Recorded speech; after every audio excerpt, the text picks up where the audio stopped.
სოციალურად დაუცველთათვის განკუთვნილ უფასო სასადილოში საკვების ხარისხი შესაძლოა გაუარესდეს, ამბობს კორუფციასთან ბრძოლის საინფორმაციო ცენტრის ხელმძღვანელი. მერაბ ღოღობერძის განმარტებით ახალი სატენდერო პირობების მიხედვით ერთ სულ ბენეფიციარზე საკვებისათვის 1 ლარი და 11 თეთრია გათვალისწინებული.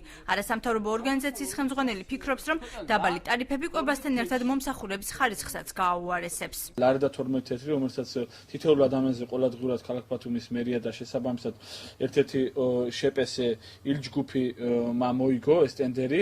ეს არის პირადად არ შემიძლია თქვა დაბრუნება წარსულში, იმიტომ რომ წინამორბედები გვახსოვს თუ როგორ დაბალ ხარისხიან და კალორიულ მომსახურებას უწევდნენ მოქალაქეებს, შესაბამისად ეს იქნება პირველ რიგში მომსახურების ხარისხი იქნება ძალიან დაბალი. დიეტოლოგი ნაია ქედელიძის განმარტებით დღის რაციონი ნორმად იმ შემთხვევაში შეიძლება ჩაითვალოს თუ იგი 2600-2700 კილოკალორიას შეიცავს, თუმცა აქვე განმარტავს, რომ ეს ერთჯერადი ულუფაა და მთლიანი რაციონის 50%-ია.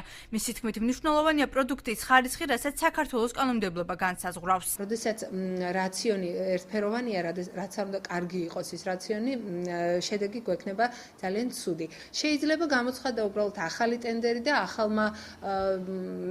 მონაწილემ ტენდერის ახალი ფასების შესთავაზე, სწორედ შეიძლება ამან გამოიწვია ფასის კლება. რა თქმა უნდა, მნიშვნელოვანია ხარისხი და სწორედ კანონმდებლობით რეგულირდება ის, რომ საზოგადოებრივი კვების ობიექტებში შევიდეს ეს ხარისხის ხორცი და არა სხვა. მერიის ჯანმრთელობისა და სოციალური დაცვის სამსახურის უფროსის განმარტებით ამ ეტაპზე ტენდერი დასრულებული არაა.